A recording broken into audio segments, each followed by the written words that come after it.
দেখুন কড়াইতে তেল গরম হয়ে গেছে অনেক। এখন আমি এই যে মাছ দিয়ে দিচ্ছি। এতটা ফুটবে না, ফোটে কিন্তু তেল দিয়ে দিয়েছি তো এতটা ফুটবে না। আমি মাছ ফোটাকে খুব ভয় পাই, বুঝতে পেরেছি? ভালো করে ভেজে নিই। হ্যাঁ, দেখুন এর মধ্যে দই নিয়েছি, একটু হলুদ দিয়েছি, আর একটুখানি লাগবে।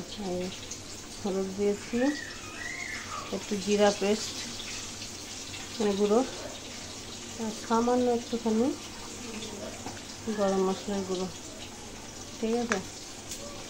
বাকি পরে পরিমাণ মতো ভাজাতে তো লবণ দিয়েছি, আর একটু লবণও দিয়ে দিলাম। আর এটাকে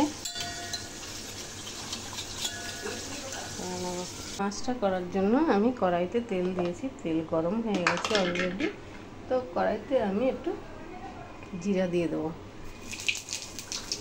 তারপরে এর মধ্যে আছে কাঁচা লঙ্কা, টমেটো, পেঁয়াজ, রসুন বাটা। তা আমি এইটা দিয়ে দেবো।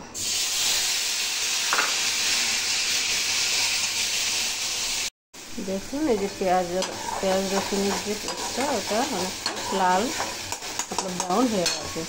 এবার আমি দেবো দইয়ের যে মিশ্রণটা করে রেখেছি, এর মধ্যে লবণ হলুদ সব দেওয়া রয়েছে, এটা দিয়ে দেবো।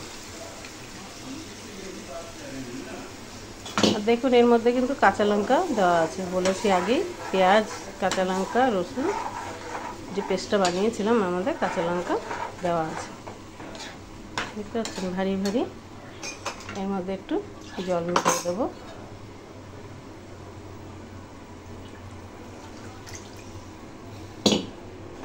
এরকম করে বানিয়ে খেয়ে দেখবেন, খুব ভালো লাগে।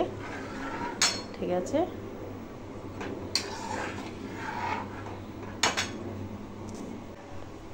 এবার এর মধ্যে মাছ দিয়ে দেবো। ঠিক আছে,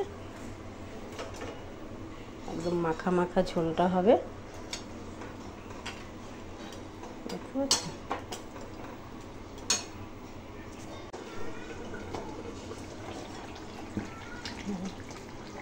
যদি রেসিপিটি ভালো লাগে তাহলে লাইক করুন, শেয়ার করবেন। ঠিক আছে, রাখছি, হয়ে গেছে। Bye bye, tata. আবার অন্য একটা রেসিপি নিয়ে হাজির হব। বাই। মাছটা খেতে ভালো হয়েছে? খুব ভালো হয়েছে। এটাকে কি মাছ বলে জানো? আমি ভুলে গেছিলাম। আর মাছ। আয়ার মাছ। টেস্ট হয়েছে ভালো?